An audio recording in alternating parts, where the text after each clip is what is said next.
Doctor Joseph Murphy ਦਾ ਅਗਲਾ ਲੇਖ ਮਨ ਭਾਉਂਦੇ ਨਤੀਜੇ ਕਿਵੇਂ ਪ੍ਰਾਪਤ ਕਰੀਏ। ਸਾਰੀਆਂ ਪ੍ਰਾਰਥਨਾਵਾਂ ਸਫਲ ਨਹੀਂ ਹੁੰਦੀਆਂ। ਹਰ ਵਿਅਕਤੀ ਇਹ ਗੱਲ ਜਾਣਦਾ ਹੈ। ਨਾਸਤਕ ਇਸ ਨਾਲ ਨਤੀਜਾ ਕੱਢਦੇ ਹਨ ਕਿ ਪ੍ਰਾਰਥਨਾ ਕੰਮ ਨਹੀਂ ਕਰਦੀ। ਉਹ ਇਸ ਗੱਲ ਨੂੰ ਨਜ਼ਰਅੰਦਾਜ਼ ਕਰ ਦਿੰਦੇ ਹਨ ਕਿ ਸਫਲ ਪ੍ਰਾਰਥਨਾ ਲਈ ਇਹਦਾ ਕਾਰਗਰ ਪ੍ਰਯੋਗ ਹੋਣਾ ਚਾਹੀਦਾ ਹੈ। ਇਹਦੇ ਵਿਗਿਆਨਕ ਆਧਾਰ ਦੀ ਸਪਸ਼ਟ ਸਮਝ ਹੋਣੀ ਚਾਹੀਦੀ ਹੈ। ਤਾਈਓ ਅਸੀਂ ਜਾਣ ਸਕਦੇ ਹਾਂ ਕਿ ਕੋਈ ਖਾਸ ਪ੍ਰਾਰਥਨਾ ਕਾਰਗਰ ਕਿਉਂ ਨਹੀਂ ਹੋਈ ਤੇ ਇਹਨੂੰ ਜ਼ਿਆਦਾ ਅਸਰਦਾਰ ਬਣਾਉਣ ਲਈ ਸਾਨੂੰ ਕਿਹੜਾ ਵਿਹਾਰਕ ਤਰੀਕਾ ਅਪਣਾਉਣਾ ਚਾਹੀਦਾ ਹੈ। ਜੇ ਤੁਸੀਂ ਪਾਓ ਕਿ ਤੁਹਾਡੀ ਪ੍ਰਾਰਥਨਾ ਦਾ ਲੋੜੀਂਦਾ ਨਤੀਜਾ ਨਹੀਂ ਮਿਲ ਰਿਹਾ ਤਾਂ ਕੀ ਕਰਾਂ? ਤੁਹਾਨੂੰ ਇਸ ਅਸਫਲਤਾ ਦੇ ਮੁੱਖ ਕਾਰਨਾਂ ਨੂੰ ਸਮਝ ਲੈਣਾ ਚਾਹੀਦਾ ਹੈ। ਇਹ ਹੈ ਵਿਸ਼ਵਾਸ ਦੀ ਘਾਟ ਤੇ ਬਹੁਤ ਜ਼ਿਆਦਾ ਕੋਸ਼ਿਸ਼। ਕਈ ਲੋਕ ਆਪਣੇ ਅਵਚੇਤਨ ਮਨ ਦੀ ਕਾਰਜਵਿਧੀ ਨੂੰ ਪੂਰੀ ਤਰ੍ਹਾਂ ਨਹੀਂ ਸਮਝ ਪਾਉਣ ਦੇ ਕਾਰਨ ਆਪਣੀ ਪ੍ਰਾਰਥਨਾ ਨੂੰ ਆਪੇ ਹੀ ਅਸਫਲ ਕਰ ਲੈਂਦੇ ਹੈ। ਜਦੋਂ ਤੁਸੀਂ ਜਾਣ ਜਾਂਦੇ ਹੋ ਕਿ ਤੁਹਾਡਾ ਮਸਤਿਸ਼ਕ ਕਿਵੇਂ ਕੰਮ ਕਰਦਾ ਹੈ ਤਾਂ ਤੁਹਾਡੇ ਵਿੱਚ ਆਤਮ ਵਿਸ਼ਵਾਸ ਆ ਜਾਂਦਾ ਹੈ। ਤੁਹਾਨੂੰ ਯਾਦ ਰੱਖਣਾ ਪਏਗਾ ਕਿ ਤੁਹਾਡਾ ਅਵਚੇਤਨ ਮਨ ਕਿਸੇ ਵਿਚਾਰ ਨੂੰ ਸਵੀਕਾਰ ਕਰਦੇ ਹੀ ਉਸ ਉੱਤੇ ਤਤਕਾਲ ਅਮਲ ਕਰਨ ਲੱਗਦਾ ਹੈ। ਇਹ ਉਸ ਨਿਸ਼ਾਨੇ ਨੂੰ ਪਾਉਣ 'ਚ ਅੱਡੀ ਚੋਟੀ ਦਾ ਜ਼ੋਰ ਲਾ ਦਿੰਦਾ ਹੈ। ਇਹ ਤੁਹਾਡੇ ਜ਼ਿਆਦਾ ਡੂੰਘੇ ਮਨ ਦੇ ਸਾਰੇ ਮਾਨਸਿਕ ਤੇ ਅਧਿਆਤਮਕ ਅਸੂਲਾਂ ਨੂੰ ਸਰਗਰਮ ਕਰ ਦਿੰਦਾ ਹੈ। ਇਹ ਅਸੂਲ ਚੰਗੇ ਵਿਚਾਰਾਂ ਦੇ ਨਾਲੋਂ ਨਾਲ ਮਾੜੇ ਵਿਚਾਰਾਂ ਤੇ ਵੀ ਲਾਗੂ ਹੁੰਦਾ ਹੈ। ਜੇ ਤੁਸੀਂ ਆਪਣੇ ਅਵਚੇਤਨ ਮਨ ਦਾ ਨਕਾਰਾਤਮਕ ਪ੍ਰਯੋਗ ਕਰਦੇ ਹੋ ਤਾਂ ਇਹ ਮੁਸ਼ਕਲ, ਅਸਫਲਤਾ ਤੇ ਦੁਚਿੱਤੀ ਪੈਦਾ ਕਰਦਾ ਹੈ। ਤੇ ਜਦੋਂ ਤੁਸੀਂ ਇਹਦਾ ਸਿਰਜਣਾਤਮਕ ਪ੍ਰਯੋਗ ਕਰਦੇ ਹੋ ਤਾਂ ਇਹ ਮਾਰਗਦਰਸ਼ਨ, ਸੁਤੰਤਰਤਾ ਤੇ ਮਾਨਸਿਕ ਸ਼ਾਂਤੀ ਪ੍ਰਦਾਨ ਕਰਦਾ ਹੈ। ਜੇਕਰ ਤੁਹਾਡੇ ਵਿਚਾਰ ਸਕਾਰਾਤਮਕ, ਸਿਰਜਣਾਤਮਕ ਤੇ ਪ੍ਰੇਮਪੂਰਨ ਹਨ ਤਾਂ ਸਹੀ ਜਵਾਬ ਜ਼ਰੂਰ ਮਿਲੇਗਾ। ਇਸ ਨਾਲ ਇਹ ਸਪਸ਼ਟ ਹੋ ਜਾਂਦਾ ਹੈ ਕਿ ਤੁਹਾਨੂੰ ਅਸਫਲਤਾ ਨੂੰ ਸਰ ਕਰਨ ਲਈ ਬਸ ਇੱਕੋ ਹੀ ਕੰਮ ਕਰਨਾ ਹੈ। ਉਹ ਕੰਮ ਹੈ ਆਪਣੇ ਵਿਚਾਰ ਜਾਂ ਨਿਵੇਦਨ ਨੂੰ ਆਪਣੇ ਅਵਚੇਤਨ ਕੋਲੋਂ ਸਵੀਕਾਰ ਕਰਾਉਣਾ। ਇਹਦੀ ਵਾਸਤਵਿਕਤਾ ਨੂੰ ਮਹਿਸੂਸ ਕਰੋ। ਬਾਕੀ ਦਾ ਕੰਮ ਤੁਹਾਡੇ ਮਸਤਿਸ਼ਕ ਦਾ ਨਿਯਮ ਕਰ ਦੇਗਾ। ਆਪਣੇ ਨਿਵੇਦਨ ਨੂੰ ਆਸਥਾ ਤੇ ਵਿਸ਼ਵਾਸ ਨੂੰ ਸੌਂਪੋ, ਤਾਈਓ ਤੁਹਾਡਾ ਅਵਚੇਤਨ ਉਸ ਉੱਤੇ ਕੰਮ ਕਰੇਗਾ ਤੇ ਤੁਹਾਡੀ ਇੱਛਾ ਨੂੰ ਹਕੀਕਤ 'ਚ ਬਦਲ ਦੇਗਾ। ਜਦੋਂ ਵੀ ਤੁਸੀਂ ਆਪਣੇ ਅਵਚੇਤਨ ਮਨ ਦੇ ਕਿਸੇ ਕੰਮ ਨੂੰ ਕਰਨ ਦਾ ਦਬਾਅ ਪਾਓਗੇ ਤਾਂ ਤੁਸੀਂ ਅਸਫਲ ਹੋ ਜਾਓਗੇ। ਜਿਹੜਾ ਨਤੀਜਾ ਤੁਸੀਂ ਚਾਹੁੰਦੇ ਹੋ ਨੇੜੇ ਆਉਣ ਦੀ ਬਜਾਏ ਜ਼ਿਆਦਾ ਦੂਰ ਹੋ ਜਾਏਗਾ। ਤੁਹਾਡਾ ਅਵਚੇਤਨ ਮਨ ਮਾਨਸਿਕ ਦਬਾਅ ਉੱਤੇ ਪ੍ਰਤੀਕਿਰਿਆ ਨਹੀਂ ਕਰਦਾ। ਇਹ ਤਾਂ ਤੁਹਾਡੀ ਆਸਥਾ ਜਾਂ ਚੇਤਨ ਮਨ ਦੀ ਸਵੀਕ੍ਰਿਤੀ ਉੱਤੇ ਪ੍ਰਤੀਕਿਰਿਆ ਕਰਦਾ ਹੈ। ਨਤੀਜਾ ਪਾਉਣ 'ਚ ਅਸਫਲ ਹੋਣ ਦਾ ਕਾਰਨ ਇਹ ਵੀ ਹੋ ਸਕਦਾ ਹੈ ਕਿ ਤੁਸੀਂ ਮਾਨਸਿਕ ਤੌਰ ਤੇ ਇਹੋ ਜਿਹੀਆਂ ਗੱਲਾਂ ਕਰ ਰਹੇ ਹੋ। ਪਹਿਲਾ, ਸਥਿਤੀ ਵਿਗੜਦੀ ਜਾ ਰਹੀ ਹੈ। ਦੂਸਰਾ, ਮੇਰੀ ਇੱਛਾ ਕਦੇ ਪੂਰੀ ਨਹੀਂ ਹੋਏਗੀ। ਤੀਸਰਾ, ਮੈਨੂੰ ਕੋਈ ਰਾਹ ਨਹੀਂ ਨਜ਼ਰ ਆ ਰਿਹਾ। ਚੌਥਾ, ਕੋਈ ਆਸ ਨਹੀਂ ਹੈ। ਪੰਜਵਾਂ, ਮੈਨੂੰ ਨਹੀਂ ਪਤਾ ਕਿ ਕੀ ਕਰਨਾ ਹੈ। ਤੇ ਛੇਵਾਂ, ਮੈਂ ਉਲਝਣ ਵਿੱਚ ਹਾਂ। ਜਦੋਂ ਤੁਸੀਂ ਇਸ ਤਰ੍ਹਾਂ ਦੀਆਂ ਗੱਲਾਂ ਸੋਚਦੇ ਹੋ ਤਾਂ ਤੁਹਾਨੂੰ ਅਵਚੇਤਨ ਮਨ ਵੱਲੋਂ ਕੋਈ ਪ੍ਰਤੀਕਿਰਿਆ ਜਾਂ ਸਹਿਯੋਗ ਨਹੀਂ ਮਿਲਦਾ। ਸਮਾਂ ਕੱਟਦੇ ਫੌਜੀ ਵਾਂਗ ਨਾ ਤੇ ਤੁਸੀਂ ਅੱਗੇ ਵੱਧਦੇ ਹੋ ਤੇ ਨਾ ਹੀ ਪਿੱਛੇ ਹਟਦੇ ਹੋ। ਦੂਜੇ ਸ਼ਬਦਾਂ 'ਚ ਤੁਸੀਂ ਕਿਤੇ ਵੀ ਨਹੀਂ ਪੁੱਜਦੇ। ਮੰਨ ਲਓ ਤੁਸੀਂ ਕਿਸੇ ਟੈਕਸੀ ਤੇ ਬੈਠੇ ਆਪਣੇ ਡਰਾਈਵਰ ਨੂੰ ਕੋਈ ਅੱਧਾ ਦਰਜਨ ਵੱਖਰੀਆਂ ਥਾਵਾਂ ਦੱਸ ਦਿਓ, ਉਹ ਬੁਰੀ ਤਰ੍ਹਾਂ ਬੁਖਲਾ ਜਾਏਗਾ। ਹੋ ਸਕਦਾ ਤੁਹਾਨੂੰ ਕਿਤੇ ਵੀ ਲੈ ਜਾਣ ਤੋਂ ਇਨਕਾਰ ਕਰ ਦੇ। ਜੇ ਉਹ ਤੁਹਾਡੇ ਨਿਰਦੇਸ਼ਾਂ ਦੀ ਪਾਲਣਾ ਕਰਨ ਦੀ ਕੋਸ਼ਿਸ਼ ਵੀ ਕਰੇ ਤਾਂ ਵੀ ਹੋ ਸਕਦਾ ਉਹ ਇੰਜ ਨਹੀਂ ਕਰ ਪਾਏਗਾ। ਕੋਈ ਨਹੀਂ ਜਾਣਦਾ ਕਿ ਤੁਸੀਂ ਕਿੱਥੇ ਪੁੱਜੋਗੇ। ਇੰਜ ਤਦੋਂ ਹੀ ਹੁੰਦਾ ਜਦੋਂ ਤੁਸੀਂ ਆਪਣੇ ਅਵਚੇਤਨ ਮਨ ਦੀ ਵਿਸ਼ਾਲ ਸ਼ਕਤੀਆਂ ਦੇ ਨਾਲ ਕੰਮ ਕਰਦੇ ਹੋ। ਤੁਹਾਡੇ ਮਨ 'ਚ ਇੱਕ ਸਪਸ਼ਟ ਵਿਚਾਰ ਹੋਣਾ ਚਾਹੀਦਾ ਹੈ। ਤੁਹਾਨੂੰ ਇੱਕ ਨਿਸ਼ਚਿਤ ਨਿਰਣੇ ਤੇ ਪੁੱਜਣਾ ਚਾਹੀਦਾ ਹੈ ਕਿ ਕੋਈ ਰਾਹ ਹੈ। ਬਿਮਾਰੀ ਜਾਂ ਪਰੇਸ਼ਾਨ ਕਰਨ ਵਾਲੀ ਸਮੱਸਿਆ ਦਾ ਕੋਈ ਸਮਾਧਾਨ ਹੈ। ਸਿਰਫ ਤੁਹਾਡੇ ਅਵਚੇਤਨ ਦੇ ਅੰਦਰਲੀ ਅਸੀਮ ਬੁੱਧੀ ਜਵਾਬ ਜਾਣਦੀ ਹੈ। ਜਦੋਂ ਤੁਸੀਂ ਆਪਣੇ ਚੇਤਨ ਮਨ ਵਿੱਚ ਇਸ ਸਪਸ਼ਟ ਨਤੀਜੇ ਤੇ ਪੁੱਜਦੇ ਹੋ ਤਾਂ ਤੁਹਾਡਾ ਮਸਤਿਸ਼ਕ ਨਿਰਣਾ ਕਰ ਲੈਂਦਾ ਹੈ ਤੇ ਤੁਹਾਨੂੰ ਆਪਣੇ ਵਿਸ਼ਵਾਸ ਦੇ ਅਨੁਰੂਪ ਹੀ ਫਲ ਮਿਲਦਾ ਹੈ। ਆਰਾਮ ਨਾਲ ਕੀਤਾ ਕੰਮ ਚੰਗੀ ਤਰ੍ਹਾਂ ਹੁੰਦਾ ਹੈ। ਇੱਕ ਵਿਅਕਤੀ ਦੀ ਅੰਗੀਠੀ ਕੜਾਕੇ ਦੀ ਠੰਡ 'ਚ ਖਰਾਬ ਹੋ ਗਈ। ਉਹਨੇ ਮਕੈਨਿਕ ਨੂੰ ਬੁਲਾਇਆ ਜੋ ਫੌਰਨ ਹੀ ਆ ਗਿਆ। ਉਹਨੇ ਅੱਧੇ ਘੰਟੇ 'ਚ ਅੰਗੀਠੀ ਨੂੰ ਠੀਕ ਕਰ ਦਿੱਤਾ ਤੇ ਮਾਲਕ ਨੂੰ $200 ਦਾ ਬਿੱਲ ਥਮਾ ਦਿੱਤਾ। ਕੀ? ਬਿੱਲ ਦੇਖ ਕੇ ਮਾਲਕ ਗੁੱਸੇ ਨਾਲ ਚੀਕਿਆ। ਇਸ ਵਿੱਚ ਤੁਹਾਨੂੰ ਜ਼ਰਾ ਵੀ ਸਮਾਂ ਨਹੀਂ ਲੱਗਾ। ਤੁਸੀਂ ਕੀ ਕੀਤਾ? ਬਸ ਇੱਕ ਨਿੱਕਾ ਜਿਹਾ ਪੁਰਜ਼ਾ ਹੀ ਤਾਂ ਬਦਲਿਆ। ਇਸ ਨਿੱਕੇ ਜਿਹੇ ਪੁਰਜੇ ਦੇ $200 ਮੰਗਣ ਦੀ ਤੁਹਾਡੀ ਹਿੰਮਤ ਕਿਵੇਂ ਹੋਈ? ਇਹਦਾ ਮੁੱਲ ਤਾਂ $5 ਵੀ ਨਹੀਂ ਹੋਏਗਾ। ਮਕੈਨਿਕ ਮੋਢੇ ਉਚਕਾ ਕੇ ਬੋਲਿਆ, ਮੈਂ ਉਸ ਟੁੱਟੇ ਹੋਏ ਪੁਰਜੇ ਦੇ ਤਾਂ ਤੁਹਾਡੇ ਕੋਲੋਂ ਸਿਰਫ $2 ਲਏ ਹੈ। ਮੈਂ ਇਹਨੂੰ ਇੰਨੇ ਵਿੱਚ ਹੀ ਖਰੀਦਿਆ ਸੀ। ਤੇ ਮਕਾਨ ਮਾਲਕ ਦੇ ਉਹਦੇ ਚਿਹਰੇ ਦੇ ਸਾਹਮਣੇ ਬਿੱਲ ਲਹਿਰਾਇਆ, $2। ਉੱਚੀ ਕਿਹਾ, ਇਸ 'ਚ ਤਾਂ $200 ਲਿਖਿਆ। ਠੀਕ ਹੈ, ਮਕੈਨਿਕ ਬੋਲਿਆ, ਬਾਕੀ $198 ਤਾਂ ਇਹ ਜਾਣਦੇ ਹਨ ਕਿ ਗੜਬੜੀ ਕਿੱਥੇ ਸੀ ਤੇ ਉਹਨੂੰ ਠੀਕ ਕਿਵੇਂ ਕੀਤਾ ਜਾਏ। ਤੁਹਾਡਾ ਅਵਚੇਤਨ ਮਨ ਮਾਸਟਰ ਮਕੈਨਿਕ ਹੈ। ਉਹ ਬੜਾ ਸਮਝਦਾਰ ਹੈ। ਉਹ ਤੁਹਾਡੇ ਸਰੀਰ ਦੇ ਕਿਵੇਂ ਵੀ ਅੰਗ ਨੂੰ ਠੀਕ ਕਰਨ ਦੇ ਰਾਹ ਤੇ ਤਰੀਕਾ ਜਾਣਦਾ ਹੈ। ਸਿਹਤ ਦਾ ਆਦੇਸ਼ ਦਿਓ, ਤੁਹਾਡਾ ਅਵਚੇਤਨ ਸਿਹਤ ਦਾ ਨਿਰਮਾਣ ਕਰ ਦੇਗਾ। ਲੇਕਿਨ ਇਸ ਕੰਮ ਨੂੰ ਆਰਾਮ ਨਾਲ ਕਰਨਾ ਜ਼ਰੂਰੀ ਹੈ। ਆਰਾਮ ਨਾਲ ਚੰਗੀ ਤਰ੍ਹਾਂ ਹੁੰਦਾ ਹੈ। ਵਿਸਤ੍ਰਿਤ ਵੇਰਵਾ ਤੇ ਸਾਧਨਾ ਦੇ ਬਾਰੇ ਸੋਚ ਵਿਚਾਰ ਕੇ ਨਿਰਾਸ਼ ਹੋਣ ਦੀ ਲੋੜ ਨਹੀਂ ਹੈ। ਬਸ ਇੰਨਾ ਜਾਣ ਲਓ ਕਿ ਅੰਤਿਮ ਨਤੀਜਾ ਕੀ ਹੋਏਗਾ। ਆਪਣੀ ਸਮੱਸਿਆ ਦੇ ਸੁਖਦ ਸਮਾਧਾਨ ਨੂੰ ਮਹਿਸੂਸ ਕਰੋ, ਚਾਹੇ ਇਹ ਸਿਹਤ, ਪੈਸੇ ਜਾਂ ਲੋਕਾਂ ਦੇ ਵਿਹਾਰ ਨਾਲ ਸੰਬੰਧਿਤ ਹੋਵੇ। ਯਾਦ ਰੱਖੋ, ਗੰਭੀਰ ਬਿਮਾਰੀ ਤੋਂ ਠੀਕ ਹੋਣ ਤੋਂ ਤੁਹਾਨੂੰ ਕਿਵੇਂ ਮਹਿਸੂਸ ਹੋਇਆ ਸੀ। ਇਹ ਕਦੀ ਵੀ ਨਾ ਭੁੱਲੋ ਕਿ ਤੁਹਾਡੀ ਭਾਵਨਾ ਅਵਚੇਤਨ ਪ੍ਰਦਰਸ਼ਨ ਦਾ ਪੈਮਾਨਾ ਹੈ। ਤੁਹਾਨੂੰ ਨਵੇਂ ਵਿਚਾਰਾਂ ਨੂੰ ਸਾਕਾਰ ਰੂਪ 'ਚ ਪੂਰੀ ਨਿਸ਼ਠਾ ਨਾਲ ਮਹਿਸੂਸ ਕਰਨਾ ਚਾਹੀਦਾ ਹੈ। ਭਵਿੱਖ 'ਚ ਵਾਪਰਨ ਵਾਲੀ ਘਟਨਾ ਵਾਂਗ ਨਹੀਂ, ਬਲਕਿ ਇਸ ਤਰ੍ਹਾਂ ਜਿਵੇਂ ਇਹ ਦਰਅਸਲ ਇਸੇ ਵੇਲੇ ਹੋ ਰਹੀ ਹੋਵੇ। ਇੱਛਾ ਸ਼ਕਤੀ ਨਹੀਂ, ਕਲਪਨਾ ਸ਼ਕਤੀ ਦਾ ਇਸਤੇਮਾਲ ਕਰੋ। ਅਵਚੇਤਨ ਮਨ ਦੀਆਂ ਸ਼ਕਤੀਆਂ ਦੀ ਮਦਦ ਲੈਣਾ ਕਿਸੇ ਰੁਕਾਵਟ ਦੇ ਖਿਲਾਫ ਸੰਘਰਸ਼ ਕਰਨ ਵਾਂਗ ਨਹੀਂ ਹੈ। ਜ਼ਿਆਦਾ ਕਰੜੀ ਮਿਹਨਤ ਕਰਨ ਨਾਲ ਜ਼ਿਆਦਾ ਚੰਗੇ ਨਤੀਜੇ ਨਹੀਂ ਮਿਲਦੇ। ਇੱਛਾ ਸ਼ਕਤੀ ਦਾ ਜ਼ਰਾ ਵੀ ਪ੍ਰਯੋਗ ਨਾ ਕਰੋ। ਇਹਦੀ ਬਜਾਏ ਇਸੇ ਕਾਰਨ ਮਿਲਣ ਵਾਲੇ ਨਤੀਜੇ ਤੇ ਸੁਤੰਤਰਤਾ ਦੀ ਸਾਕਾਰ ਤਸਵੀਰ ਦੇਖੋ। ਤੁਸੀਂ ਪਾਓਗੇ ਕਿ ਤੁਹਾਡੀ ਬੁੱਧੀ ਟੰਗ ਅੜਾਉਣ, ਸਮੱਸਿਆ ਨੂੰ ਸੁਲਝਾਉਣ ਦੇ ਤਰੀਕੇ ਲੱਭਣ ਤੇ ਤੁਹਾਡੇ ਅਵਚੇਤਨ ਤੇ ਉਹਨਾਂ ਤਰੀਕਿਆਂ ਨੂੰ ਥੋਪਣ ਦੀ ਕੋਸ਼ਿਸ਼ ਕਰੇਗੀ। ਇਹਦਾ ਵਿਰੋਧ ਕਰੋ। ਸਮੱਸਿਆ ਸੁਲਝਾਉਣ ਦੇ ਆਪਣੇ ਬੌਧਿਕ ਕੋਸ਼ਿਸ਼ਾਂ ਨੂੰ ਦੂਰ ਹਟਾ ਦਿਓ। ਬੱਚਿਆਂ ਵਰਗੀ ਚਮਤਕਾਰ ਕਰਨ ਵਾਲੀ ਸੌਖੀ ਆਸਥਾ ਰੱਖਣ 'ਚ ਜੁਟੇ ਰਹੋ। ਇਹ ਤਸਵੀਰ ਦੇਖੋ ਕਿ ਤੁਹਾਨੂੰ ਕੋਈ ਰੋਗ ਜਾਂ ਸਮੱਸਿਆ ਨਹੀਂ ਹੈ। ਆਪਣੀ ਮਨ ਭਾਉਂਦੀ ਸਥਿਤੀ ਦੀ ਭਾਵਨਾਤਮਕ ਤਸੱਲੀ ਦੀ ਕਲਪਨਾ ਕਰੋ। ਇਸ ਪ੍ਰਕਿਰਿਆ ਨਾਲ ਸਾਰੀਆਂ ਜਟਿਲਤਾਵਾਂ ਹਟਾ ਦਿਓ। ਸੌਖਾ ਤਰੀਕਾ ਸਭ ਤੋਂ ਵਧੀਆ ਹੁੰਦਾ ਹੈ। ਅਨੁਸ਼ਾਸਿਤ ਕਲਪਨਾ ਕਿਵੇਂ ਚਮਤਕਾਰ ਕਰਦੀ ਹੈ। ਆਪਣੇ ਅਵਚੇਤਨ ਮਨ ਤੋਂ ਪ੍ਰਤੀਕਿਰਿਆ ਪਾਉਣ ਦਾ ਇੱਕ ਅਦਭੁਤ ਤਰੀਕਾ ਅਨੁਸ਼ਾਸਿਤ ਜਾਂ ਵਿਗਿਆਨਕ ਕਲਪਨਾ ਸ਼ਕਤੀ ਦਾ ਪ੍ਰਯੋਗ ਕਰਨਾ ਹੈ। ਜਿਵੇਂ ਕਿ ਅਸੀਂ ਦੇਖ ਚੁੱਕੇ ਹਾਂ, ਅਵਚੇਤਨ ਮਨ ਸਰੀਰ ਦਾ ਆਰਕੀਟੈਕਟ ਦੇ ਨਿਰਮਾਤਾ ਹੈ। ਇਹ ਤੁਹਾਡੀਆਂ ਸਾਰੀਆਂ ਮਹੱਤਵਪੂਰਨ ਕਾਰਜ ਪ੍ਰਣਾਲੀਆਂ ਨੂੰ ਨਿਯੰਤਰਿਤ ਕਰਦਾ ਹੈ। ਬਾਈਬਲ ਕਹਿੰਦੀ ਹੈ, ਤੁਸੀਂ ਪ੍ਰਾਰਥਨਾ ਵਿੱਚ ਜੋ ਵੀ ਮੰਗੋਗੇ ਵਿਸ਼ਵਾਸ ਕਰਨ ਤੇ ਤੁਹਾਨੂੰ ਮਿਲੇਗਾ। ਵਿਸ਼ਵਾਸ ਕਰਨਾ ਕਿਸੇ ਚੀਜ਼ ਨੂੰ ਸੱਚ ਮੰਨਣਾ ਹੈ, ਇਹਦੇ ਹੋਣ ਦੀ ਆਸ ਵਿੱਚ ਜਿਉਣਾ ਹੈ। ਜਦ ਤੁਸੀਂ ਇਸ ਅਵਸਥਾ 'ਚ ਰਹਿੰਦੇ ਹੋ ਤਾਂ ਤੁਹਾਡੀ ਪ੍ਰਾਰਥਨਾ ਪੂਰੀ ਹੋ ਜਾਏਗੀ। ਪ੍ਰਾਰਥਨਾ ਵਿੱਚ ਸਫਲਤਾ ਪਾਉਣ ਦੇ 3 ਪੈਂਡੇ। ਸਫਲ ਪ੍ਰਾਰਥਨਾ ਲਈ 3 ਮੁੱਢਲੇ ਜਾਂ ਬੁਨਿਆਦੀ ਪੈਂਡਿਆਂ ਦੀ ਲੋੜ ਹੁੰਦੀ ਹੈ। ਪਹਿਲਾ, ਸਮੱਸਿਆ ਨੂੰ ਸਵੀਕਾਰ ਕਰਨਾ ਜਾਂ ਮੰਨਣਾ। ਦੂਸਰਾ, ਸਮੱਸਿਆ ਨੂੰ ਅਵਚੇਤਨ ਮਨ ਦੇ ਹਵਾਲੇ ਕਰ ਦੇਣਾ।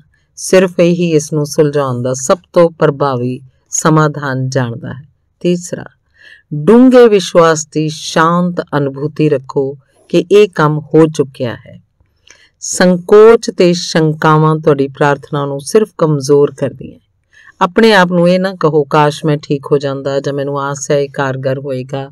ਜਿਹੜਾ ਵੀ ਕੰਮ ਹੋਣਾ ਉਹਦੇ ਬਾਰੇ 'ਚ ਤੁਹਾਡੀਆਂ ਭਾਵਨਾਵਾਂ ਨਾਲ ਹੀ ਨਤੀਜੇ ਤੈਅ ਹੁੰਦੇ ਆ। ਮੰਨ ਲਓ ਕਿ ਤੁਹਾਨੂੰ ਇਕਸਾਰਤਾ ਜ਼ਰੂਰ ਮਿਲੇਗੀ। ਮੰਨ ਲਓ ਕਿ ਤੁਹਾਨੂੰ ਸਿਹਤ ਜ਼ਰੂਰ ਮਿਲੇਗੀ। ਅਵਚੇਤਨ ਮਨ ਦੀ ਅਸੀਮ ਉਪਚਾਰਕ ਸ਼ਕਤੀ ਦਾ ਜ਼ਰੀਆ ਬਣ ਗਈ। ਤੁਸੀਂ ਪ੍ਰਭਾਵੀ ਬਣਾਉਂਦੇ ਹੋ। ਸਿਹਤ ਦੇ ਵਿਚਾਰ ਨੂੰ ਅਵਚੇਤਨ ਮਨ ਤੱਕ ਪੂਰੇ ਵਿਸ਼ਵਾਸ ਨਾਲ ਪਹੁੰਚਾਓ। ਫਿਰ ਆਰਾਮ ਨਾਲ ਬੈਠ ਜਾਓ। ਆਪਣੇ ਆਪ ਨੂੰ ਇਹਦੀ ਸ਼ਕਤੀ ਦੇ ਭਰੋਸੇ ਛੱਡ ਦਿਓ। ਹਰ ਸਥਿਤੀ ਤੇ ਪ੍ਰਸਥਿਤੀ 'ਚ ਕਹੋ, ਇਹ ਵੀ ਗੁਜ਼ਰ ਜਾਏਗਾ। ਆਰਾਮ ਤੇ ਵਿਸ਼ਵਾਸ ਦੇ ਨਾਲ ਤੁਸੀਂ ਅਵਚੇਤਨ ਮਨ ਵਿੱਚ ਵਿਚਾਰ ਭਰਦੇ ਹੋ। ਇਸ ਨਾਲ ਵਿਚਾਰ ਦੇ ਪਿੱਛੋਂ ਦੀ ਗਤੀਮਾਨ ਊਰਜਾ ਨੂੰ ਕਿਰਿਆਸ਼ੀਲ ਹੋਣੋਂ ਤੇ ਵਿਚਾਰ ਨੂੰ ਸਾਕਾਰ ਕਰਨ ਦੀ ਸਮਰੱਥਾ ਮਿਲਦੀ ਹੈ। ਤੁਹਾਨੂੰ ਪ੍ਰਾਰਥਨਾ ਦੇ ਵਿਪਰੀਤ ਨਤੀਜੇ ਕਿਉਂ ਮਿਲ ਸਕਦੇ ਹਨ। ਇਸਮਾਇਲ ਕੁਏ ਇੱਕ ਪ੍ਰਸਿੱਧ ਫ੍ਰੈਂਚ ਮਨੋਵਿਗਿਆਨੀ ਹਨ ਜਿਨ੍ਹਾਂ ਦੇ ਅਮਰੀਕਾ 'ਚ ਬਹੁਤ ਸਾਰੇ ਪ੍ਰਸ਼ੰਸਕ ਹਨ। ਉਹਨਾਂ ਨੇ ਇੱਕ ਮਹੱਤਵਪੂਰਨ ਗੱਲ ਕਹੀ ਸੀ, ਜਦ ਤੁਹਾਡੀਆਂ ਇੱਛਾਵਾਂ ਤੇ ਕਲਪਨਾ 'ਚ ਸੰਘਰਸ਼ ਹੋਏਗਾ ਤਾਂ ਹਰ ਵਾਰੀ ਤੁਹਾਡੀ ਕਲਪਨਾ ਦੀ ਜਿੱਤ ਹੋਏਗੀ। ਉਹ ਇਹਨੂੰ ਵਿਪਰੀਤ ਯਤਨ ਦਾ ਨਿਯਮ ਕਹਿੰਦੇ ਹਨ। ਮੰਨ ਲਓ ਤੁਹਾਨੂੰ ਜ਼ਮੀਨ ਤੇ ਪਏ ਇੱਕ ਸੌੜੇ ਜਿਹੇ ਫੱਟੇ ਤੇ ਚੱਲਣ ਨੂੰ ਕਿਹਾ ਜਾਏ, ਤੁਸੀਂ ਬਿਨਾਂ ਕੋਈ ਸਵਾਲ ਕੀਤੇ ਇੰਝ ਆਸਾਨੀ ਨਾਲ ਕਰ ਲਓਗੇ। ਲੇਕਿਨ ਮੰਨ ਲਓ ਉਹੀ ਪੱਟੀਆ 20 ਫੁੱਟ ਉੱਚੀ 2 ਦੀਵਾਰਾਂ ਦੇ ਵਿਚਕਾਰ ਰੱਖਿਆ ਹੋਵੇ, ਕੀ ਤੁਸੀਂ ਉਸ ਉੱਤੇ ਚੱਲੋਗੇ? ਕੀ ਤੁਸੀਂ ਇੰਝ ਕਰ ਪਾਓਗੇ? ਸ਼ਾਇਦ ਨਹੀਂ। ਫੱਟੇ ਨੂੰ ਪਾਰ ਕਰਨ ਦੀ ਤੁਹਾਡੀ ਇੱਛਾ ਤੁਹਾਡੀ ਕਲਪਨਾ ਨਾਲ ਸੰਘਰਸ਼ ਕਰੇਗੀ। ਤੁਸੀਂ ਕਲਪਨਾ ਕਰਨ ਲੱਗੋਗੇ ਕਿ ਤੁਸੀਂ ਫੱਟੇ ਤੇ ਲੜਖੜਾ ਰਹੇ ਹੋ ਤੇ ਉਨੀ ਉਚਾਈ ਤੋਂ ਜ਼ਮੀਨ ਤੇ ਡਿੱਗ ਰਹੇ ਹੋ ਸਕਦਾ ਫੱਟੇ ਤੇ ਚੱਲਣ ਦਾ ਤੁਹਾਡਾ ਬੜਾ ਮਨ ਹੋਵੇ, ਲੇਕਿਨ ਡਿੱਗਣ ਦਾ ਡਰ ਤੁਹਾਨੂੰ ਰੋਕ ਦੇਗਾ। ਤੁਸੀਂ ਆਪਣੀ ਕਲਪਨਾ ਤੇ ਜਿੱਤ ਹਾਸਲ ਕਰਨ ਜਾਂ ਉਸ ਨੂੰ ਦਬਾਉਣ ਦੀ ਜਿੰਨੀ ਵੀ ਕੋਸ਼ਿਸ਼ ਕਰੋਗੇ, ਡਿੱਗਣ ਦਾ ਵਿਚਾਰ ਉਨਾ ਹੀ ਮਜ਼ਬੂਤ ਹੋਏਗਾ। ਮੈਂ ਆਪਣੀ ਅਸਫਲਤਾ ਤੋਂ ਉਭਰਨ ਲਈ ਇੱਛਾ ਸ਼ਕਤੀ ਦਾ ਪ੍ਰਯੋਗ ਕਰਾਂਗਾ ਦਾ ਵਿਚਾਰ ਅਸਫਲਤਾ ਦੇ ਵਿਚਾਰ ਨੂੰ ਪ੍ਰਬਲ ਬਣਾਉਂਦਾ ਹੈ। ਮਾਨਸਿਕ ਕੋਸ਼ਿਸ਼ ਅਕਸਰ ਆਪਣੀ ਹਾਰ ਵੱਲ ਲੈ ਜਾਂਦੀ ਹੈ, ਚਾਹੇ ਗਏ ਨਤੀਜੇ ਦੇ ਵਿਰੋਧੀ ਨਤੀਜੇ ਉਤਪੰਨ ਕਰ ਦਿੰਦਾ ਹੈ। ਇੱਛਾ ਸ਼ਕਤੀ ਲਾਉਣ ਤੇ ਧਿਆਨ ਕੇਂਦਰਿਤ ਕਰਨਾ ਇਸ ਗੱਲ ਤੇ ਜ਼ੋਰ ਦੇਣਾ ਹੈ ਕਿ ਤੁਹਾਡੇ 'ਚ ਸ਼ਕਤੀ ਦੀ ਘਾਟ ਹੈ। ਇਹ ਤਾਂ ਇਸ ਤਰ੍ਹਾਂ ਦਾ ਫੈਸਲਾ ਕਰਨਾ ਹੈ ਕਿ ਆਪ ਹਰੇ ਹਿਪੋਪੋਟੇਮਸ ਦੇ ਬਾਰੇ ਬਿਲਕੁਲ ਨਹੀਂ ਸੋਚੋਗੇ। ਇਸ ਨਿਰਣੇ ਨਾਲ ਹਰਾ ਹਿਪੋਪੋਟੇਮਸ ਤੁਹਾਡੇ ਦਿਮਾਗ ਤੇ ਹਾਵੀ ਹੋ ਜਾਂਦਾ ਹੈ। ਅਵਚੇਤਨ ਹਮੇਸ਼ਾ ਸਭ ਤੋਂ ਪ੍ਰਬਲ ਵਿਚਾਰ ਤੇ ਪ੍ਰਤੀਕਿਰਿਆ ਕਰਦਾ ਹੈ। ਤੁਹਾਡਾ ਅਵਚੇਤਨ 2 ਵਿਰੋਧੀ ਵਿਚਾਰਾਂ ਵਿੱਚੋਂ ਜ਼ਿਆਦਾ ਪ੍ਰਬਲ ਵਿਚਾਰ ਨੂੰ ਸਵੀਕਾਰ ਕਰ ਲਏਗਾ। ਸ਼ਾਇਦ ਤੁਸੀਂ ਇਹ ਸੋਚ ਰਹੇ ਹੋ, ਪਹਿਲਾ, ਮੈਂ ਸਿਹਤ ਚਾਹੁੰਦਾ, ਮੈਨੂੰ ਇਹ ਕਿਉਂ ਨਹੀਂ ਮਿਲਦੀ। ਦੂਸਰਾ, ਮੈਂ ਬੜੀ ਜ਼ਿਆਦਾ ਕੋਸ਼ਿਸ਼ ਕਰ ਰਿਹਾ, ਮੈਨੂੰ ਨਤੀਜਾ ਕਿਉਂ ਨਹੀਂ ਮਿਲ ਰਿਹਾ। ਤੀਸਰਾ, ਮੈਨੂੰ ਜੰਮ ਕੇ ਪ੍ਰਾਰਥਨਾ ਕਰਨ ਲਈ ਆਪਣੇ ਆਪ ਨੂੰ ਮਜਬੂਰ ਕਰਨਾ ਪਏਗਾ। ਤੇ ਚੌਥਾ, ਮੈਨੂੰ ਆਪਣੀ ਸਾਰੀ ਇੱਛਾ ਸ਼ਕਤੀ ਦਾ ਪ੍ਰਯੋਗ ਕਰਨਾ ਪਏਗਾ। ਤੁਹਾਨੂੰ ਇਹ ਅਹਿਸਾਸ ਕਰਨਾ ਹੋਏਗਾ ਕਿ ਤੁਹਾਡੇ ਕੋਲੋਂ ਕਿੱਥੇ ਗਲਤੀ ਹੋ ਰਹੀ ਹੈ। ਦੇਖੋ, ਤੁਸੀਂ ਬਹੁਤ ਜ਼ਿਆਦਾ ਕੋਸ਼ਿਸ਼ ਕਰ ਰਹੇ ਹੋ। ਕਦੇ ਵੀ ਆਪਣੇ ਅਵਚੇਤਨ ਨੂੰ ਮਜਬੂਰ ਕਰਨ ਦੀ ਕੋਸ਼ਿਸ਼ ਨਾ ਕਰੋ।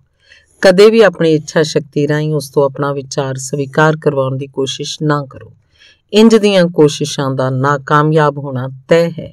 ਇਸ ਤਰ੍ਹਾਂ ਅਕਸਰ ਤੁਹਾਨੂੰ ਉਸ ਚੀਜ਼ ਦੇ ਵਿਪਰੀਤ ਚੀਜ਼ ਮਿਲਦੀ ਹੈ ਜਿਹਦੇ ਲਈ ਤੁਸੀਂ ਪ੍ਰਾਰਥਨਾ ਕੀਤੀ ਹੋਵੇ। ਯਤਨ ਤੋਂ ਹੀਣਾ ਤਰੀਕਾ ਜ਼ਿਆਦਾ ਚੰਗਾ ਹੈ। ਕੀ ਤੁਹਾਡੇ ਨਾਲ ਇਹੋ ਜਿਹੀ ਘਟਨਾ ਵਾਪਰੀ ਹੈ? ਮੰਨ ਲਓ ਤੁਸੀਂ ਕਿਸੇ ਤਰ੍ਹਾਂ ਦੀ ਪ੍ਰੀਖਿਆ 'ਚ ਬੈਠੇ ਹੋਏ ਹੋ।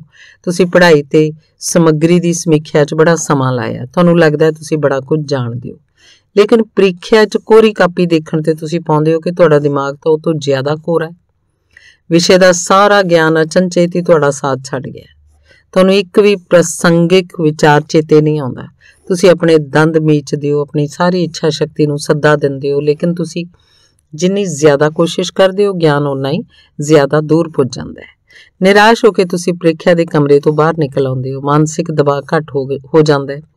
ਜਿਹੜੇ ਜਵਾਬਾਂ ਦੀ ਤੁਸੀਂ ਕੁਝ ਮਿੰਟ ਪਹਿਲਾਂ ਤੱਕ ਇੰਨੀ ਬੇਤਾਬੀ ਨਾਲ ਤਲਾਸ਼ ਕਰ ਰਹੇ ਸੀ, ਅਚਨਚੇਤ ਤੋਂ ਆਪਣੇ ਆਪ ਤੁਹਾਡੇ ਦਿਮਾਗ 'ਚ ਪ੍ਰਵਾਹਿਤ ਹੋਣ ਲੱਗਦੇ ਹਨ।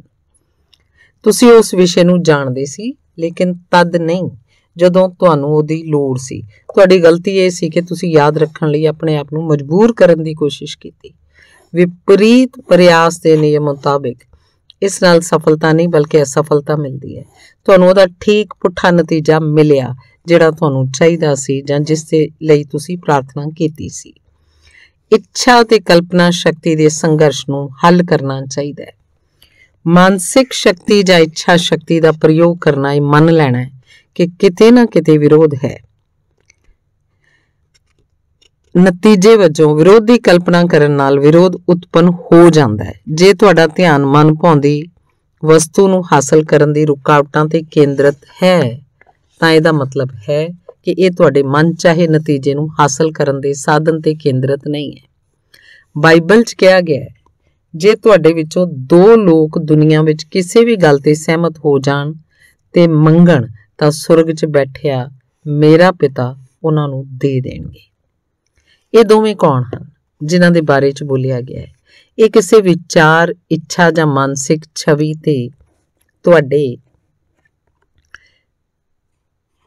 ਚੇਤਨ ਤੇ ਅਵਚੇਤਨ ਦੇ ਵਿਚਕਾਰਲੇ ਇੱਕ ਸੁਰਤਾਪੂਰਨ ਮੇਲ ਜਾਂ ਸਹਿਮਤੀ ਦੇ ਪ੍ਰਤੀਕ ਹਨ। ਜਦੋਂ ਤੁਹਾਡੇ ਮਸਤਿਸ਼ਕ ਦੇ ਵੱਖਰੇ ਵੱਖਰੇ ਹਿੱਸਿਆਂ 'ਚ ਕੋਈ ਸੰਘਰਸ਼ ਨਹੀਂ ਹੋਏਗਾ ਤਾਂ ਤੁਹਾਡੀ ਪ੍ਰਾਰਥਨਾ ਦਾ ਨਤੀਜਾ ਮਿਲੇਗਾ। ਜਿਹੜਾ ਦੋ ਲੋਕ ਸਹਿਮਤ ਹਨ ਉਹ ਹੋ ਸਕਦਾ ਹੈ ਤੁਸੀਂ ਤੇ ਤੁਹਾਡੀ ਇੱਛਾ ਹੋਵੇ, ਤੁਹਾਡਾ ਵਿਚਾਰ ਤੇ ਭਾਵਨਾ ਜਾਂ ਭਾਵ ਹੋਵੇ, ਤੁਹਾਡੀ ਇੱਛਾ ਤੇ ਕਲਪਨਾ ਹੋਵੇ। ਆਪਣੀਆਂ ਇੱਛਾਵਾਂ ਤੇ ਕਲਪਨਾਵਾਂ ਵਿੱਚ ਸਾਰੇ ਸੰਘਰਸ਼ਾਂ ਤੋਂ ਬਚਣ ਦਾ ਤਰੀਕਾ ਨਿਸ਼ਕਰਿਆ ਉਨੀਂਦਰੀ ਅਵਸਥਾ 'ਚ ਪੁੱਜਣਾ ਹੈ, ਜਿਹੜੀ ਸਾਰੀਆਂ ਕੋਸ਼ਿਸ਼ਾਂ ਨੂੰ ਘੱਟ ਕਰ ਦਿੰਦੀ ਹੈ। ਚੇਤਨ ਮਨ ਉਨੀਂਦਰੀ ਅਵਸਥਾ 'ਚ ਕਾਫੀ ਹੱਦ ਤਾਈਂ ਡੁੱਬ ਜਾਂਦਾ ਹੈ। ਤੁਹਾਡੇ ਅਵਚੇਤਨ ਨੂੰ ਸਰਾਬੋਰ ਕਰਨ ਦਾ ਸਭ ਤੋਂ ਚੰਗਾ ਸਮਾਂ ਸੌਣ ਤੋਂ ਠੀਕ ਪਹਿਲਾਂ ਦਾ ਹੈ। ਇਹੋ ਜਿਹਾ ਇਸ ਕਰਕੇ ਹੈ ਕਿਉਂਕਿ ਅਵਚੇਤਨ ਸੌਣ ਤੋਂ ਠੀਕ ਪਹਿਲਾਂ ਤੇ ਜਾਗਣ ਤੋਂ ਠੀਕ ਬਾਅਦ ਸਭ ਤੋਂ ਜ਼ਿਆਦਾ ਕਿਰਿਆਸ਼ੀਲ ਹੁੰਦਾ ਹੈ। ਇਸ ਅਵਸਥਾ ਵਿੱਚ ਉਹ ਨਕਾਰਾਤਮਕ ਵਿਚਾਰਾਂ ਤੇ ਤਸਵੀਰਾਂ ਨਹੀਂ ਰਹਿੰਦੀਆਂ ਹਨ ਜਿਹੜੀਆਂ ਤੁਹਾਡੀਆਂ ਇੱਛਾਵਾਂ ਨੂੰ ਨਕਾਰਦੀਆਂ ਹਨ ਤੇ ਤੁਹਾਡੇ ਅਵਚੇਤਨ ਮਨ ਰਾਹੀਂ ਉਹਨਾਂ ਦੀ ਸਵੀਕ੍ਰਿਤੀ ਨੂੰ ਰੋਕਦੀਆਂ ਹੋਣ। ਜਦੋਂ ਤੁਸੀਂ ਮਨੋਕਾਮਨਾ ਪੂਰੀ ਹੋਣ ਦੀ ਵਾਸਤਵਿਕਤਾ ਦੀ ਕਲਪਨਾ ਕਰਦੇ ਹੋ ਤੇ ਉਪਲਬਧੀ ਦਾ ਰੋਮਾਂਸ ਮਹਿਸੂਸ ਕਰਦੇ ਹੋ ਤਾਂ ਤੁਹਾਡੇ ਅਵਚੇਤਨ ਤੁਹਾਡੀ ਮਨੋਕਾਮਨਾ ਪੂਰੀ ਕਰ ਦਿੰਦਾ ਹੈ। ਬੜੇ ਸਾਰੇ ਲੋਕ ਆਪਣੀ ਸਾਰੀਆਂ ਦੁਚਿੱਤੀਆਂ ਤੇ ਸਮੱਸਿਆਵਾਂ ਨੂੰ ਆਪਣੀ ਨਿਯੰਤਰਿਤ, ਨਿਰਦੇਸ਼ਿਤ ਤੇ ਅਨੁਸ਼ਾਸਿਤ ਕਲਪਨਾ ਨਾਲ ਸੁਲਝਾ ਲੈਂਦੇ ਹਨ। ਉਹ ਜਾਣਦੇ ਹਨ ਕਿ ਉਹ ਜਿਹੜੀ ਕਲਪਨਾ ਕਰਦੇ ਹਨ, ਜਿਹੜੇ ਸੱਚ ਨੂੰ ਮਹਿਸੂਸ ਕਰਦੇ ਹਨ, ਉਹ ਹੋਏਗਾ ਤੇ ਅਵਸ਼ ਹੋਏਗਾ। ਸ਼ਾਰਾ ਜੀ ਨਾਂ ਦੀ ਇੱਕ ਮੁਟਿਆਰ ਬੜੀ ਨਿਰਾਸ਼ਤਾ 'ਚ ਮੇਰੇ ਕੋਲ ਆਈ। ਉਹ ਇੱਕ ਲੰਮੇ ਜਟਲ ਮੁਕੱਦਮੇ 'ਚ ਉਲਝੀ ਹੋਈ ਸੀ ਜਿਹਦੀਆਂ ਤਰੀਖਾਂ ਵੱਧਦੀਆਂ ਜਾ ਰਹੀਆਂ ਸੀ, ਕੋਈ ਅੰਤ ਨਜ਼ਰ ਨਹੀਂ ਸੀ ਆ ਰਿਹਾ। ਉਹਦੀ ਸਭ ਤੋਂ ਡੂੰਘੀ ਇੱਛਾ ਮੁਕੱਦਮੇ ਦਾ ਇੱਕ ਸੁਰਤਾਪੂਰਨ ਸਮਾਧਾਨ ਸੀ। ਬਹਰਹਾਲ ਉਹਦੀ ਮਾਨਸਿਕ ਤਸਵੀਰਾਂ ਅਸਫਲਤਾ, ਨੁਕਸਾਨ, ਦਿਵਾਲੀਆਪਨ ਤੇ ਗਰੀਬੀ ਨਾਲ ਭਰੀ ਹੋਈ ਸੀ। ਨਤੀਜਾ ਉਂਝ ਹੀ ਮਿਲਿਆ ਜਿਵੇਂ ਕੂਏ ਨੇ ਭਵਿੱਖਬਾਣੀ ਕੀਤੀ ਸੀ। ਉਹਦੀ ਕਲਪਨਾ ਸ਼ਕਤੀ ਉਹਦੀ ਇੱਛਾ ਤੇ ਹਾਵੀ ਹੋ ਗਈ। ਮੁਕੱਦਮਾ ਟਲਦਾ ਰਿਹਾ। ਮੇਰੇ ਸੁਝਾਅ ਤੇ ਸ਼ਾਰਾ ਹਰ ਰਾਤ ਸੌਣ ਸਮੇਂ ਆਪਣੇ ਆਪ ਨੂੰ ਉਨੀਂਦਰੀ ਨਿਸ਼ਕਰਿਆ ਅਵਸਥਾ 'ਚ ਲੈ ਜਾਂਦੀ ਤੇ ਆਪਣੀ ਸਮੱਸਿਆ ਦੇ ਸਭ ਤੋਂ ਚੰਗੇ ਸੰਭਾਵਿਤ ਅੰਤ ਦੀ ਕਲਪਨਾ ਕਰਨ ਲੱਗਦੀ। ਉਹ ਇਹਦੀ ਪੁਰਜ਼ੋਰ ਕੋਸ਼ਿਸ਼ ਕਰਦੀ ਸੀ। ਉਹ ਜਾਣਦੀ ਸੀ ਕਿ ਉਹਦੇ ਦਿਮਾਗ ਦੀ ਤਸਵੀਰ ਅਖੀਰ ਉਹਦੇ ਦਿਲ ਦੀ ਇੱਛਾ ਦੇ ਅਨੁਰੂਪ ਬਣ ਜਾਏਗੀ। ਨਿਸ਼ਕਰਿਆ ਹੋਣ ਤੇ ਉਹ ਬੜੇ ਚਿਤਰਾਤਮਕ ਤਰੀਕਿਆਂ ਨਾਲ ਇਹ ਕਲਪਨਾ ਕਰਨ ਲੱਗਦੀ ਕਿ ਮੁਕੱਦਮਾ ਖਤਮ ਹੋਣ ਤੋਂ ਬਾਅਦ ਉਹ ਆਪਣੇ ਵਕੀਲ ਨਾਲ ਮਿਲ ਰਹੀ ਹੈ, ਨਤੀਜੇ ਦੇ ਬਾਰੇ ਸਵਾਲ ਪੁੱਛ ਰਹੀ ਹੈ ਤੇ ਉਹਦੇ ਸਪਸ਼ਟੀਕਰਨ ਸੁਣ ਰਹੀ ਹੈ। ਉਹਨੇ ਸੁਣਿਆ ਕਿ ਵਕੀਲ ਉਹਨੂੰ ਬਾਰ-ਬਾਰ ਕਹਿ ਰਿਹਾ ਸੀ, ਮੁਕੱਦਮੇ ਦਾ ਕੋਰਟ ਤੋਂ ਬਾਹਰ ਸਮਝੌਤਾ ਹੋ ਗਿਆ। ਇਹ ਬਿਲਕੁਲ ਠੀਕ ਸਮਾਧਾਨ ਹੈ। ਦਿਨੇ ਜਦ ਡਰ ਦੇ ਵਿਚਾਰ ਉਹਦੇ ਦਿਮਾਗ 'ਚ ਆਉਂਦੇ ਤਾਂ ਸ਼ਾਰਾ ਵਕੀਲ ਤੋਂ ਮੁਲਾਕਾਤ ਦਾ ਮਾਨਸਿਕ ਵੀਡੀਓ ਟੇਪ ਚਲਾ ਦਿੰਦੀ ਸੀ ਜਿਸ ਵਿੱਚ ਸ਼ਬਦ ਦੇ ਹਾਵ ਭਾਵ ਵੀ ਸਨ।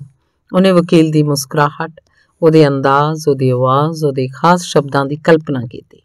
ਉਹਨੇ ਇੰਨੀ ਜ਼ਿਆਦਾ ਵਾਰ ਤੇ ਇੰਨੀ ਲਗਨ ਨਾਲ ਕੀਤਾ ਕਿ ਡਰ ਦਿਮਾਗ 'ਚ ਵੜਨ ਤੋਂ ਪਹਿਲਾਂ ਹੀ ਖਤਮ ਹੋ ਗਿਆ।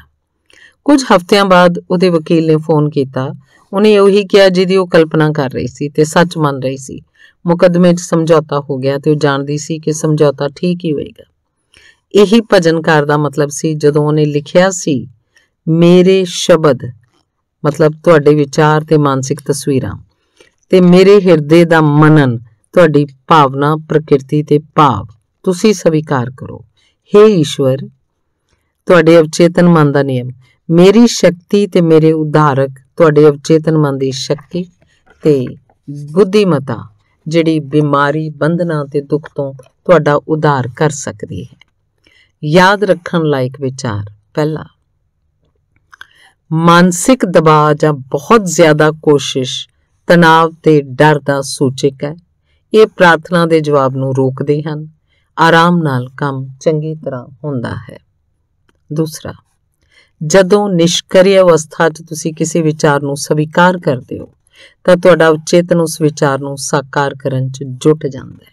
ਤੀਸਰਾ, ਰਵਾਇਤੀ ਤਰੀਕਿਆਂ ਤੋਂ ਮੁਕਤ ਹੋ ਕੇ ਸੋਚੋ ਤੇ ਯੋਜਨਾ ਬਣਾਓ। ਜਾਣ ਲਓ ਕਿ ਹਮੇਸ਼ਾ ਹਰ ਸਵਾਲ ਦਾ ਕੋਈ ਨਾ ਕੋਈ ਜਵਾਬ ਹੁੰਦਾ ਹੈ, ਹਰ ਸਮੱਸਿਆ ਦਾ ਕੋਈ ਨਾ ਕੋਈ ਸਮਾਧਾਨ ਹੁੰਦਾ ਹੈ। ਚੌਥਾ, ਆਪਣੇ ਦਿਲ ਦੀਆਂ ਧੜਕਣਾਂ, ਫੇਫੜਿਆਂ ਦੇ ਸਾਹ ਲੈਣ ਜਾਂ ਸਰੀਰ ਦੇ ਕਿਸੇ ਅੰਗ ਦੇ ਕਾਰਜ ਨੂੰ ਲੈ ਕੇ ਜ਼ਿਆਦਾ ਚਿੰਤਤ ਨਾ ਹੋਵੋ। अपने अवचेतन ते पूरा भरोसा करो ते बार बार दावा करो कि सही काम हो रहा है। पंजवां, सेहत दी भावना नाल सेहत उत्पन्न हुंदी है, दौलत दी भावना नाल दौलत उत्पन्न हुंदी है। तुहाडी भावना किहड़ी है? अगला, कल्पना तुहाडी सब तो वड्डी आंतरिक शक्ति है। चंगी ते सोहणीਆਂ चीज़ां दी कल्पना करो। तुसीं उसे तर੍ਹਾਂ ਦੇ हो जिवें तुसीं अपने बारे कल्पना करदे हो। सतवां, उनिंदरी अवस्था विच चेतन ते अवचेतन मन दे विचकार संघर्ष नहीं हुंदा। सौण तो पहला अपनी इच्छा दे पूर्ण होण दी बार बार कल्पना करो। शांति नाल सौ जाओ ते खुशी नाल जागो। धन्नवाद।